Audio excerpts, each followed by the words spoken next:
we divide 929 by 2 in a long division method. So 2 times 4 is 8. On subtracting we get 1.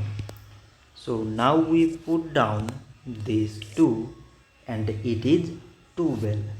So 2 times 6 is 12. On subtracting we get 0. So again we put down this 9 and 2 times 4 is 8. On subtracting we get 1. So now there is no number to put down. So we take here decimal so that we put 0. So it is 10 and 2 times 5 is 10. On subtracting we get 0.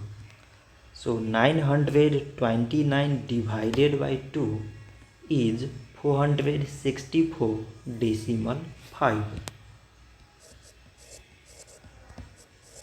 So this much for today and thanks for watching.